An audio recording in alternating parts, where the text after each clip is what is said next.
Subdit Indak Ditreskrimsus Polda Metro Jaya membongkar praktek peredaran obat-obatan palsu ilegal hingga obat kadaluarsa.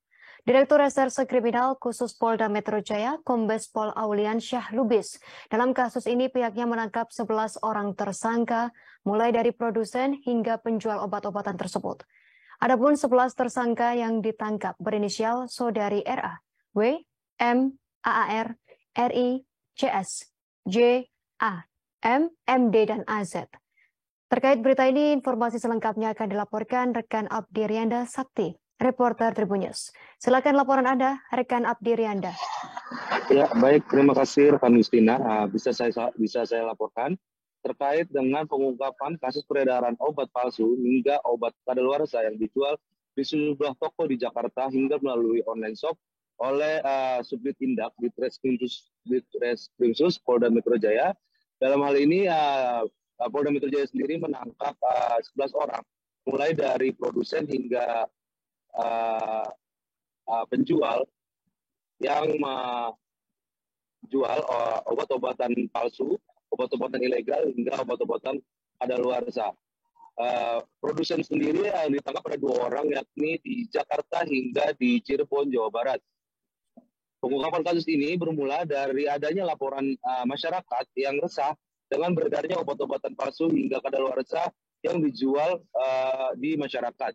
Awalnya pihak kepolisian melakukan penyelidikan dari penjualan obat-obat palsu itu dari pemilik akun online shop berinisial RA, RI, dan CS. Atas pengungkapan itu, pihak kepolisian mengembangkan dan akhirnya menangkap 2 orang produsen di Jakarta dan Cirebon, Jawa Barat. Mereka membuat obat dengan cara menirukan obat yang asli dengan alat-alat sederhana yang nantinya dijual di toko-toko obat di Jakarta.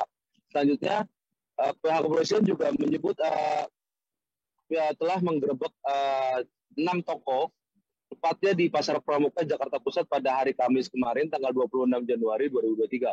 Dalam kasus ini, pihak kepolisian berhasil mengamankan obat-obatan palsu hingga obat-obatan kadaluarsa yang akan dijual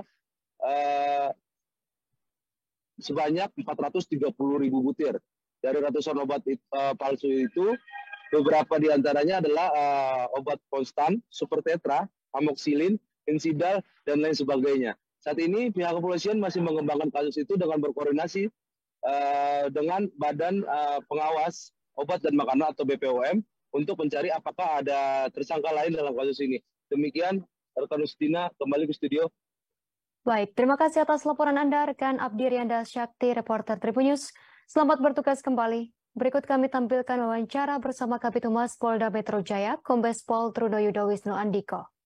Tentu ini merupakan komunikasi yang dibangun di Polda Metro Jaya sebagaimana penekanan Bapak Kapolda Metro Jaya.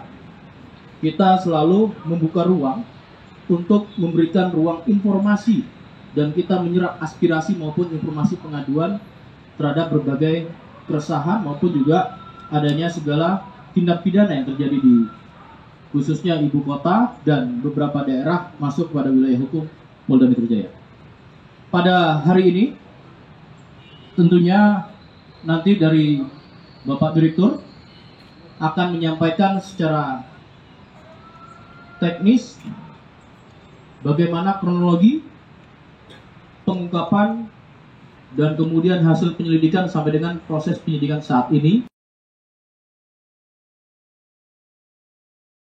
Tentu ini merupakan komunikasi yang dibangun di Polda Metro Jaya sebagaimana penekanan Bapak Kapolda Metro Jaya. Kita selalu membuka ruang untuk memberikan ruang informasi dan kita menyerap aspirasi maupun informasi pengaduan terhadap berbagai keresahan maupun juga adanya segala tindak pidana yang terjadi di khususnya ibu kota dan beberapa daerah masuk pada wilayah hukum Polda Metro Jaya.